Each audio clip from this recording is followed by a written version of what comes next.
चलिए आज एक बहुत ही अविश्वसनीय कहानी में चलते हैं। एक ऐसी कहानी जो हमारी जानी पहचानी किसी भी सभ्यता से बहुत बहुत पहले शुरू होती है। तो सवाल ये है कि भारत के सबसे पहले लोग कौन थे? अब इस सवाल का जवाब देने के लिए हम इंसानों से शुरू नहीं कर सकते। नहीं, हमें शुरू करना होगा जमीन से, एक ऐसे द्वीप से जो एक महाद्वीप था और बस अपनी किस्मत से टकराने ही वाला था। जरा एक ऐसी समय की कल्पना कीजिए जब वो जमीन, जिसे आज हम भारत कहते हैं, एक अकेला द्वीप था। सचमुच एक विशाल जहाज की तरह जो अफ्रीका से टूटकर एक बहुत बड़े समंदर में तैर रहा था। लाखों लाखों सालों तक भारत एक जहाज की तरह पानी को चीरता हुआ उत्तर की तरफ बढ़ता रहा। और ये कोई शांत सफर नहीं था, बिल्कुल नहीं। ये एक बहुत धीमी रफ्तार की टक्कर थी जिसने दुनिया का नक्शा हमेशा हमेशा के लिए बदल दिया। और इस टक्कर का नतीजा देखिए, इतना जबरदस्त दबाव पड़ा कि जमीन ऊपर उठ गई और दुनिया की सबसे ऊंची पर्वत श्रृंखला हिमालय का जन्म हुआ। इन्हीं पहाड़ों की बर्फ पिघली तो गंगा और नर्मदा जैसी जीवन देने वाली नदियां बनी। और तो और हिमालय ने मौसम को रोककर मानसून की बारिश को भी जन्म दिया। मतलब एक बंजर पथरीला द्वीप एक हरे भरे स्वर्ग में बदल गया था। पहले मेहमानों के लिए मंच अब पूरी तरह से सज चुका था। लेकिन यहां जो पहले निवासी आए वो इंसान नहीं थे, वो थे स्टिगोडन जैसे विशालकाय जानवर। सोचिए, जिनके 10-10 फुट लंबे दांत थे, और था ट्रक के आकार का हेक्साप्रोटोडॉन। सच कहूं तो ये दानवों का राज था। लेकिन इन्हीं दानवों के बीच एक नया जीव आया, एक ऐसा जीव जो 2 पैरों पर चल रहा था। नाम था होमो इरेक्टस। भोजन की तलाश में ये लोग अफ्रीका से निकले और करीब करीब 15 लाख साल पहले भारत की धरती पर इन्होंने पहला कदम रखा। ये लोग बड़े शक्तिशाली और मजबूत थे। ये बात हमें नर्मदा मानव के जीवाश्म से पता चलती है। भारी भरकम शरीर, मजबूत जबड़े और उनका सबसे बड़ा हथियार एक भारी सा हैंड एक्स। मतलब कोई भी चुनौती आए उसका सामना ये लोग सीधे अपनी शारीरिक ताकत से करते थे। और ये रणनीति लाखों सालों तक कामयाब भी रही। उन्होंने बाढ़, सूखे, यहां तक कि विशाल जानवरों को भी हराया था। ऐसा लगने लगा था कि इनका राज तो हमेशा रहेगा। लेकिन उन्हें इस बात की कोई खबर नहीं थी कि हजारों मील दूर एक टाइम बॉम्ब टिक टिक कर रहा था।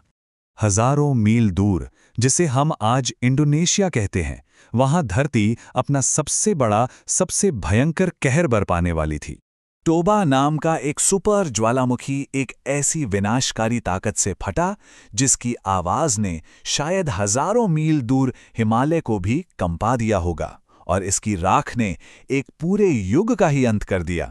ज्वालामुखी की राख के बादलों ने सूरज को पूरी तरह ढक लिया। दिन घनी अंधेरी रात में बदल गया और नदियों में जहर घुल गया। और यहीं पर उनकी सबसे बड़ी ताकत ही उनकी सबसे बड़ी कमजोरी बन गई। देखिए, उनके भारी शरीर को बहुत ज्यादा ऊर्जा चाहिए थी, जो अब मिलना नामुमकिन था। और उनके जो पुराने भारी हथियार थे, वो छोटे और तेज जानवरों के सामने किसी काम के नहीं रहे। वो बस आज में जीते थे, कल के लिए योजना बनाना उन्हें नहीं आता था।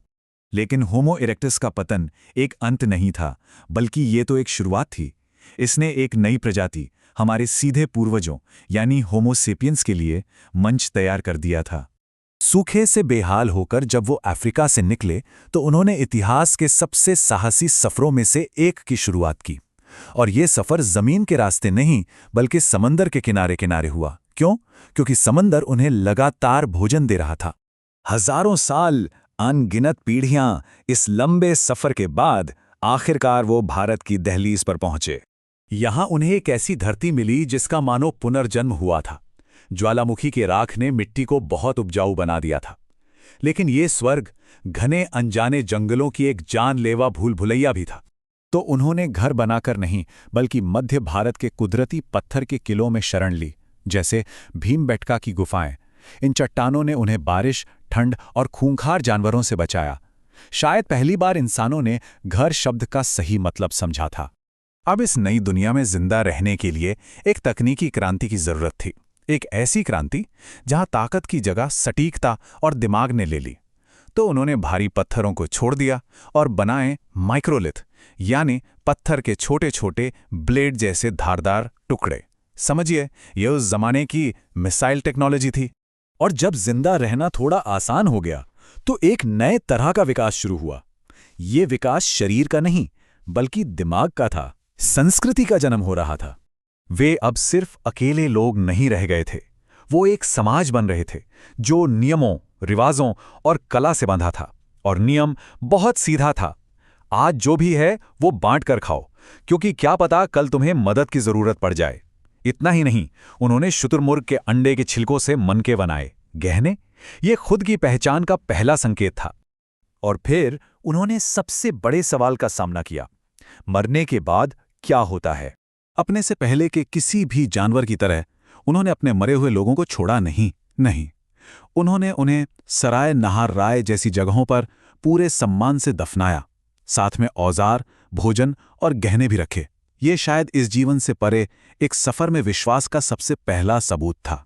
उन्होंने भूख और डर दोनों पर जीत हासिल कर ली थी।